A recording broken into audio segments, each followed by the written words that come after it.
Good morning student. आप सब कैसे हैं? आई होप आप सभी बहुत ही अच्छे होंगे। आज के क्लासेस में हम लोग फैक्टर फाइंड आउट करना सीखेंगे, है ना। पिछले क्लासेस में हमने दो मेथड जाना था फैक्टर फाइंड आउट करने के लिए, ठीक है। फैक्टर फाइंड आउट करने का दो मेथड है। फर्स्ट मेथड है आपका डिवीजन और एक होता है आपका मल्टीप्लिकेशन, है ना। मल्टीप्लिकेशन मेथड और एक डिवीजन मेथड, ठीक है।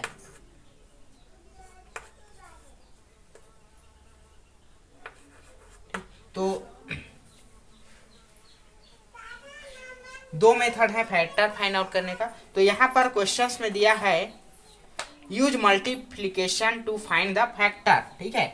यूज यहाँ पर मल्टीप्लिकेशन मेथड का यूज करके हमें फैक्टर फाइंड आउट करना है, ठीक है। तो क्वेश्चन नंबर ए दिया हुआ है 12, है ना।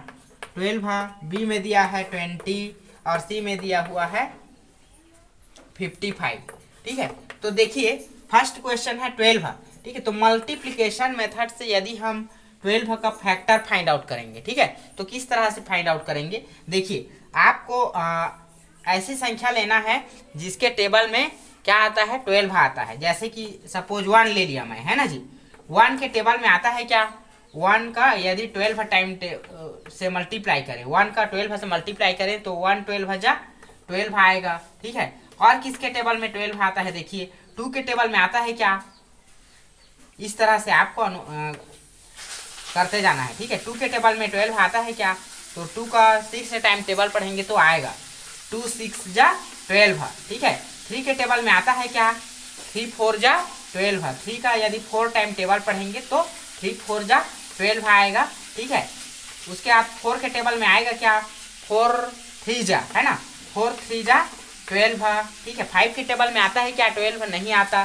6 के टेबल में आता है 6 2 जा, है ना, 6 2 जा 12, ठीक है। और 7 के टेबल में नहीं आता, 8 के टेबल में भी नहीं आता, डायरेक्टली 12 के टेबल में आएगा।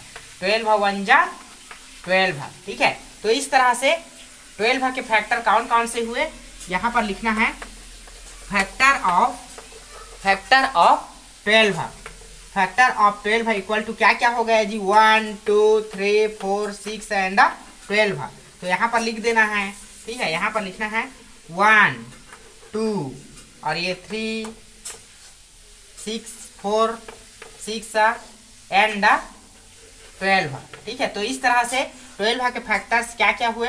Factor of 12 equal to 1 2 3 4 6 and 12, these are factor of 12, ठीक है। सेकंड क्वेश्चन क्या दिया है, 20 का फैक्टर फाइंड आउट करना है मल्टीप्लिकेशन मेथड से, ठीक है। तो 20 का फैक्टर कैसे फाइंड आउट करेंगे, इसी मेथड से। चलिए मल्टीप्लिकेशन मेथड से ही आपको फाइंड आउट करना है, यहाँ पर क्वेश्चन में दिया हुआ है। तो देखिए 20 का फैक्टर फाइंड आउट करना है, ठीक है। तो देखिए किसके किसके टेबल में 20 आता है। तो सबसे पहले 1 से स्टार्ट करो, 1 रहेगा ही। 1 का यदि 20 से मल्टीप्लाई करेंगे तो 1 20 जा 20, ठीक है। 2 के टेबल में आता है क्या, 20। 2 के टेबल में आता है 20, 2 10 जा 20। 2 का यदि 10 टाइम टेबल पढ़ेंगे 2 10 जा 20 आएगा, ठीक है। 3 के टेबल में आता है क्या, 20 नहीं आता, ठीक है। 4 के टेबल में आता है 4 5 जा 20, ठीक है। 6 के टेबल में आता है क्या, नहीं आता, है ना। 7 के टेबल में 20 नहीं आता। किसके टेबल में आता है, 8 के टेबल में आता है क्या, नहीं। 9 के टेबल में नहीं। 10 के टेबल में आएगा 10 × 2, 10 2 जा 20 आता है, ठीक है। उसके बाद और किसके टेबल में आता है 20, 15 16 17 18, डायरेक्टली 20 के टेबल में आएगा 20 × 1, तो 21 जा 20, ठीक है। तो इस तरह से 20 के फैक्टर क्या क्या हुए। फैक्टर ऑफ 20 यहाँ पर लिखना है, फैक्टर ऑफ 20 इक्वल्स टू 20 के फैक्टर से क्या क्या हुए जी, 1 2 4 10 and 20, 1 2 4 10 and 20 are factors of 20, ठीक है। ये इस तरह से ये फैक्टर्स हो गए 20 के, ठीक है। अगला क्वेश्चन है सी नंबर 55 का फैक्टर फाइंड आउट करना है मल्टीप्लाई मेथड से, ठीक है। तो चलिए स्टार्ट करते हैं। मल्टीप्लिकेशन मेथड से हम 55 का कैसे फाइंड आउट करेंगे फैक्टर्स, ठीक है। देखिए 55 आना चाहिए। किसके किसके टेबल में आता है देखिए, 1 का यदि 55 से मल्टीप्लाई करें तो 1 इंटू 55 इक्वल टू 55 आएगा, ठीक है। और किसके टेबल में आता है 55, 2 के टेबल में नहीं आता, 3 के टेबल में नहीं आएगा, ठीक है, 5 के टेबल में आएगा, है ना। 5 का यदि हम 11 से मल्टीप्लाई करें, 5 11 जा 55 आएगा, ठीक है। और किसके टेबल में आएगा, 6 नहीं आएगा, 7 8 9 10, 10 में नहीं आएगा, ठीक है। डायरेक्टली किस में आएगा, 11, ठीक है। 11 इंटू 5, 11 5 जा 55, ठीक है।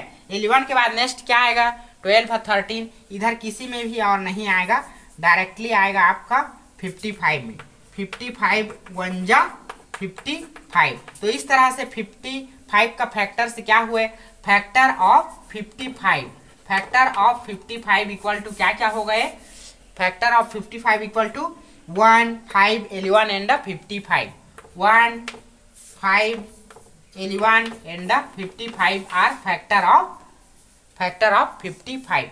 आप ये याद रखना कि 1 और जो नंबर होता है ना, 1 सभी का फैक्टर होता ही है, ठीक है। किसी भी नंबर का यदि फैक्टर फाइंड आउट करने के लिए बोलेगा तो 1 होगा ही होगा।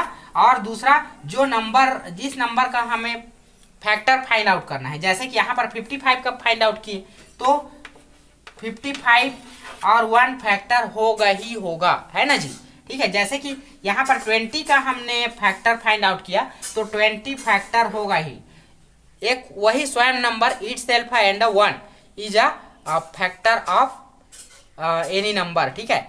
स्वयं नंबर और 1 किसी भी नंबर का फैक्टर होता ही है, ठीक है। तो किसी भी नंबर के 2 फैक्टर होते हैं, ठीक है। तो आई होप आपको समझ में आया होगा। इससे रिलेटेड क्वेश्चंस मैं आपको सेंड करूंगा जिसे आप सभी को सॉल्व करके दिखाना है। Thank you.